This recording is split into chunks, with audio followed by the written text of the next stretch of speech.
las elecciones, desde la mañana, las 7 de la mañana, 8 de la mañana. Yo vivo enfrente del Metro Hospital General, y ahí había una casilla especial. Eran las 8 de la mañana, yo salía a votar a las 8 de la mañana, y había una fila de aproximadamente 1500 personas, ¿no? Increíble, casi le daban la vuelta a todo Hospital General. Un proceso que no se puede escribir como una fotografía. O sea, lo que vamos a hablar hoy es una primera aproximación. Sin embargo, por todos los cambios que van a sucederle, no se puede comprender solamente como una fotografía, como un hecho nada más. Tenemos que ir estudiándolo paulatinamente. Cada acontecimiento va a tener que ser y ameritar discusiones y participación de todos nosotros para tratar de comprender los acontecimientos. En términos generales podemos decir que estamos a la puerta de grandes cambios, grandes conflictos. Nosotros no tenemos que tener miedo a la cuestión del conflicto. En realidad el conflicto es lo que ha hecho avanzar a la sociedad. Dice Marx que hay dos grandes motores de la historia. Uno de ellos es las revoluciones y el otro son las guerras. Por más catastrófico que pueda suceder o que nos pueda parecer la guerra o las revoluciones, en realidad siempre han sido el motor que ha hecho avanzar a la sociedad. La historia no se mueve en un círculo, sino se mueve en espirales, ¿no? Las revoluciones no terminan donde comienzan. Aunque una revolución incluso sea derrotada, esta revolución sienta las bases para conseguir una serie de cosas, y entonces, aunque parezca que regresamos al mismo punto después de que acaba una revolución, en realidad se puede subir o se puede bajar, ¿no? Pero no llega al mismo punto, y es una cosa que nosotros tenemos que entender. La participación activa, masiva de la gente, lo que ha hecho es cambiar la situación de manera así increíble, ¿no? Lo decía, 30 millones de personas votaron por Andrés Manuel. Es el presidente más votado de la historia, ¿no? Para dar algunos ejemplos de los diferentes presidentes que se han votado en el último periodo, por Zedillo, estas cifras son cerradas, no quería meter a numeritos, son cerradas. Por Zedillo votaron 17 millones, por Fox 15, por Calderón 15, por Peña Nieto, bueno, eso no votaron, algunos fueron comprados, 19, por Andrés Manuel 30. O sea, estamos hablando que dobló la votación de Fox y de Calderón. Increíble la participación. Fueron ríos de masas los que salieron a votar en ese momento. La intervención significa un terremoto político que ya se está sintiendo. A los pocos días de la elección ya se está sintiendo. Para empezar, Morena, tenemos que decirlo, no había participado nunca en unas elecciones. Y de repente la tenemos con una mayoría, junto con la coalición, la mayoría en la Cámara de Diputados, en la Cámara de Senadores, con 5 gubernaturas de 9 que estaban en juego. Se dice que hay 22 estados en donde Morena va a controlar la Cámara de Diputados locales y la presidencia. Esto solamente se puede comparar con los diferentes procesos que ha habido en el mundo, el resurgir o surgir de nuevas fuerzas políticas que de la nada de repente pasan a tomar la presidencia. El ejemplo más claro que se me viene a la mente en este momento es Syriza en Grecia.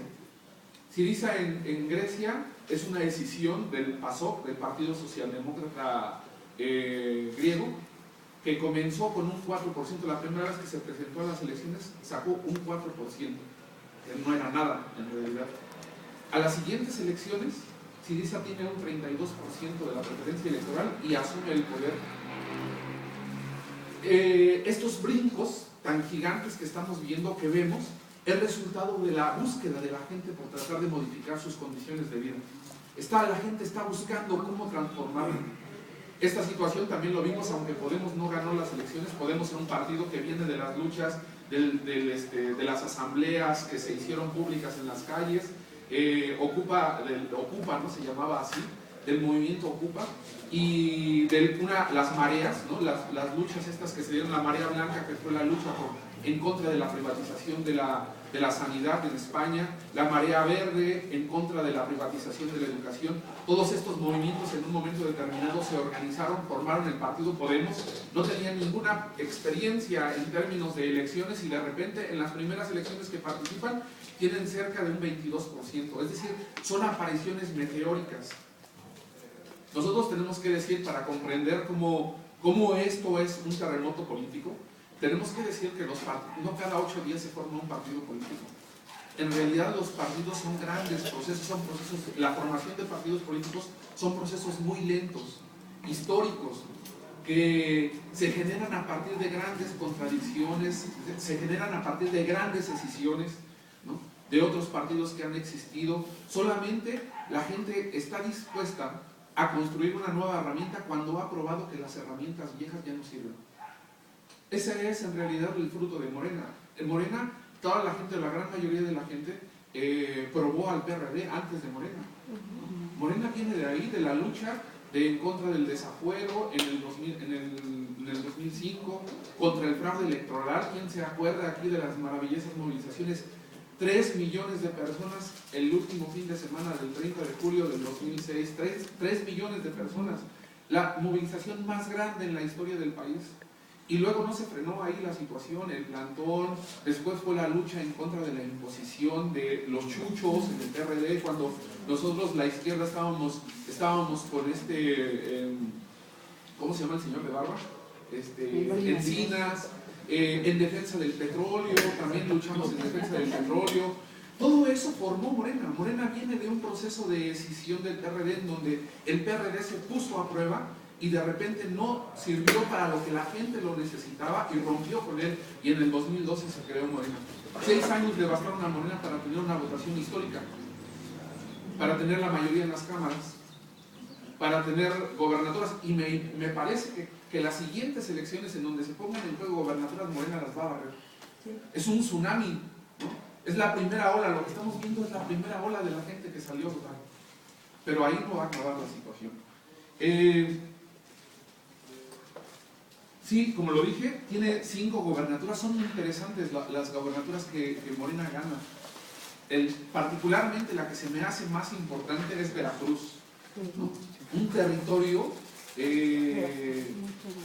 no tengo la palabra precisa para describirlo, mancillado, un territorio avasallado por el narco, por los gobiernos corruptos, por la corrupción, por la trata de personas. Su gobernador está acusado de trata de personas, por Lidia Cacho, que es una buena periodista, ¿no?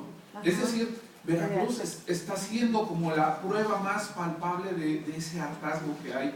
En términos de votaciones, dicen que el Estado de México fue el que le dio mayor votación a Andrés Manuel. Es muy sintomático también. ¿Por qué el Estado de México?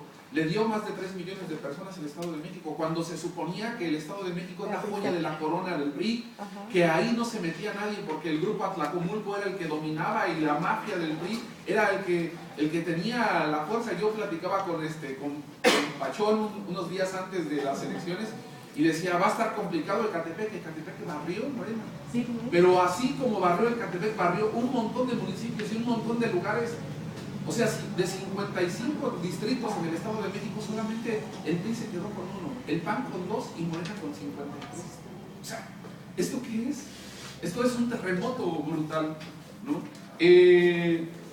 Veracruz también lo ganó, estaba muy cerrada la situación, el fraude era muy escandaloso, había muchas amenazas, el narco jugó un papel, en algunas regiones el narco amenazó muy fuertemente a la gente con que si, como en el 2006 se notó más en Michoacán, en el 2012, el narco mandó mensajes a donde decía, si en esta comunidad hay un voto por Andrés Manuel, vamos a venir y levantamos a todos los hombres de la comunidad. En esta ocasión Veracruz también sufrió esta situación, sin embargo, la gente perdió el miedo. Hay una canción que repiten mucho en los mítines de López Obrador, nos tienen miedo porque no tenemos miedo. Justamente pasó eso. La gente está desprendiéndose de esa situación, desprendiéndose de ese, Andrés Manuel dice, de ese que te maicee, ¿no? De estarte administrando las pequeñas gotitas que te dan, ¿no? De la despensa, de esta beca, de esto, lo otro. La gente ya no le importó nada de eso y salió, rompió con un miedo. Y cuando la gente se quita el miedo de enfrente, entonces tenemos que tener cuidado, porque entonces ya no hay barreras que la paren. Cuando la gente ha perdido los lazos que la atan al pasado, entonces la gente es un pueblo desprendido que está buscando. Y me parece que esa es la primera caracterización más importante del periodo. La gente está buscando. No podemos entender, lo voy a comentar un poquito más adelante, solamente lo digo así ahorita, no podemos entender el triunfo de López Obrador solamente como una lucha por la democracia. En realidad no es eso. Lo que hay detrás del triunfo de Andrés Manuel es un hartazgo brutal contra todo lo que tenemos ahora mismo. Las violaciones, las muertes, las desapariciones. México, segundo país más peligroso de todo el mundo, más violento de todo el mundo. México, cerca de 900 desplazados de guerra. No estamos hablando de Siria, de Afganistán, de Irán. México, cada 16 minutos se viola a una mujer. Cada 7 horas se asesina a una chica. 330,000 desaparecidos, 300,000 muertos. Esto es una barbarie. Esa es la barbarie. Rosa Luxemburgo decía, Marx decía, el capitalismo es horror sin fin, y Rosa Luxemburgo la completó diciendo, o socialismo o barbarie. Y esto estamos en la barbarie. Y esa es la cuestión fundamental sobre la cual se puede entender la votación tan masiva. La noche después del triunfo, yo no sé si ustedes vinieron al centro, Sí. Mucha gente estaba llorando. Sí. O sea, hasta los más duros sentían esa fuerza, ¿no? Cómo la piel se te enchinaba, la gente estaba feliz, ¿no? Se abrazaban, lloraban, festejaban. Es un ambiente totalmente electrizante. Es el fruto de la victoria, es la sensación de la victoria. Muchos decían una pregunta que se hacían entre ellos, que parece ridícula, pero que encierra una profundidad tremenda. Decían, ¿ahora qué? Somos una juventud, decían los jóvenes particularmente, somos una juventud que nunca habíamos ganado nada. Es interesantísima esta pregunta. ¿Ahora qué? ¿No? ¿Ahora qué va a hacer la gente? La tarea de la gente es sentarse a esperar lo que haga Andrés Manuel o participar en las calles. Y yo creo que la primera respuesta ya la vimos ese mismo día. La gente estaba en las calles. Parecía al final, o sea, yo me fui a las 2 de la mañana y eso parecía un domingo en la San Felipe. Mi madre vive muy cerca de la San Felipe, ¿no? Una plaza gigante. Las calles estaban llenas, los coches pitando. O sea, una situación increíble lo que vimos. Además, hay otra cosa muy interesante que va a haber. López Obrador ha dicho muchas cosas, pero hay dos particularmente que me parecen muy relevantes. En el discurso de ese día de la noche dijo, vamos a iniciar la cuarta transformación de la República. ¿A qué se refiere? Él mismo lo enumeró. La primera, la independencia. ¿Qué significa la independencia para nosotros? Significa romper un lazo de colonia, ¿no? Significó tener una vida democrática, una vida política, significó una lucha tremenda, particularmente de los indígenas, por la emancipación, por la liberación del país. La segunda dice, la reforma. La reforma es un periodo, un proceso, una revolución, en donde nuevamente los campesinos se ponen con armas en mano a transformar su realidad, e impedir la invasión de ejércitos extranjeros, ¿no? A luchar en contra de los conservadores, y la revolución. La revolución, una movilización de masas campesinas que lucharon con todo como leones, donde esa movilización creó las grandes figuras que hasta hoy son referentes, ¿no? Zapata, Villa, Flores Magón. Quiero decir, lo que está planteando López Obrador es que se va a abrir un proceso revolucionario. Esa es la comparación que está haciendo él. Va a revolucionar.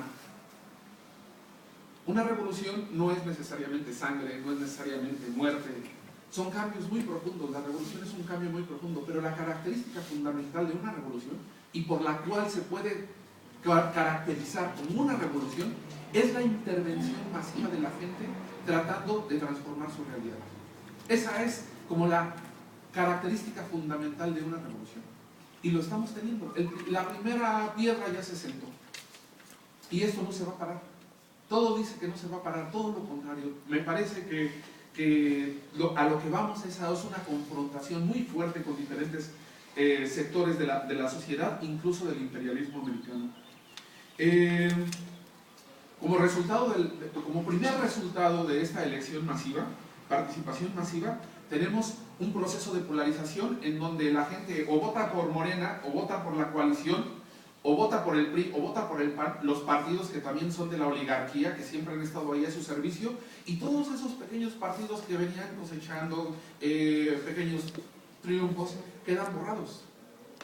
Hoy sale la noticia, yo no sé si el PRD al final de cuentas va a alcanzar la votación, pero PRD, Movimiento Ciudadano, Partido Encuentro Social, Movimiento Naranja y Partido Verde Ecologista de México van a perder su registro de Partido Nacional.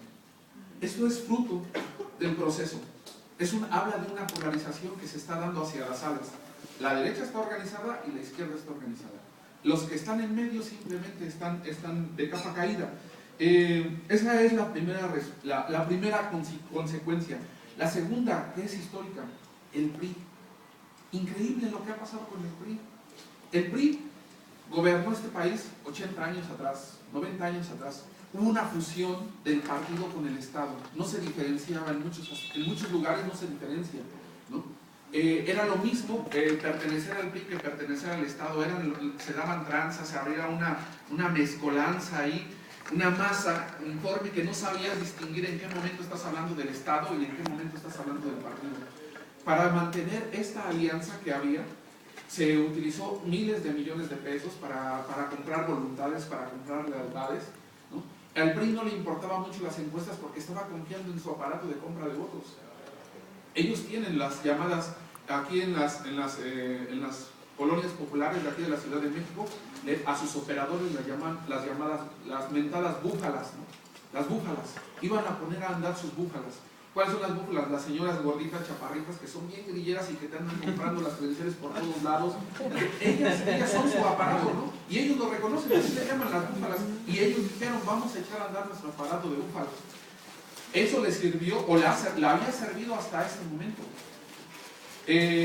Sin embargo, con la participación masiva también esta situación quedó destrozada. El PRI va a sufrir una de las derrotas más importantes, tal vez la más importante de toda su historia, ¿no? Las primeras resultados dicen que van a tener 13 diputados federales, ¿no? Creo que se va a levantar un poco más por los plurinominales, pero no va a alcanzar muchos más. No va a tener la mayoría. Pierde los 9 estados, o sea, en ningún estado gana. Pierde la mayoría en el Estado de México de manera espantosa. Y se va a reducir, al reducirle la gente que está trabajando en el Estado, también se va a resentir toda la estructura partidista. Esa es una situación también sin precedentes. Bueno, al PAN, los resultados al PAN le van a sentar muy mal. El PAN ya venía en una crisis, incluso lo dijo el mismo jefe de campaña de Anaya, ¿no? Anaya hizo todo lo posible por llegar a la presidencia y dentro de ellos se llevó entre las patas a todo mundo, y ahora viene el ajuste de cuentas, ¿no? Proceso sacó un artículo que dice, viene la noche de los cuchillos después de las elecciones y el PAN se va a destrozar también a lo interno, ¿no? Ya hay un poco de eso. Otra de las cosas que me parece muy significativa es lo que ya había comentado, el fraude. El fraude se estaba moviendo a millones, se estaban dando millones. En el Estado de México, en Ixtapaluca, me estaban diciendo, por ejemplo, que un voto se estaba comprando a 7,000 pesos, o sea, la credencial te la estaban comprando a 7,000 pesos. Estaban echando la casa por la ventana. El PRI estaba dispuesto a invertir todo lo que se había robado para mantener. Anaya mandando 3 millones de tarjetas de esas, además que no servían para nada, tratando de engañar a la gente, pero eso es un dinero. La burguesía estuvo invirtiendo para el fraude. Otra cosa es de que también la intervención masiva de la gente lo echara a un lado, lo hizo así simplemente, ¿no? La gente se empoderó, la gente tiene confianza en sí misma, hay una inyección de moral tremenda, confía en sus fuerzas y dice, sí se puede. Ese yo creo que es el aspecto más importante y más interesante en este momento. La gente se siente con fuerza. Fíjense, les voy a dar 2 ejemplos que tal vez parezcan un poco banales, pero que me parecen a mí muy significativos. En Campeche la vez pasada, Morena ganó algunos diputados. Hoy gana una parte considerable. La vez pasada, la gente votó, ganaron los diputados y simplemente pues dijeron, bueno, pues vamos a esperar a ver qué pasa. A mí me hablaron unos compañeros de Campeche y me dicen, la cosa es bien curiosa. Los diputados electos de Morena apagaron sus teléfonos y se están escondiendo. Y yo le decía, ¿y por qué? Dice, porque la gente anda tras de ellos. Anda tras de ellos para pedirles que ahora sí les tienen que cumplir. Es decir, la gente ha sentido, esta es nuestra victoria y ahora nos tienen que cumplir. Eso es increíblemente significativo. No solamente las elecciones fue dar un cheque en blanco a los que eligieron, están detrás de los candidatos que en muchos casos les cayó de sorpresa. También a Morena le cayó de sorpresa todo esto, ¿no? Hay un municipio, creo que es en Morelos, en Morelos, donde el candidato de Morena renunció y Morena ganó. Es decir, Morena ganó en donde no tenía candidato. O sea, lo que quiero decir, si se hubiera puesto un perro, el perro hubiera ganado. Un voto en cascada. La gente lo que quería era expresar su odio, su coraje, y iba a votar por la izquierda, por lo que representara algo diferente. Esa es la primera impresión que tengo de la actuación de las elecciones. Ahora,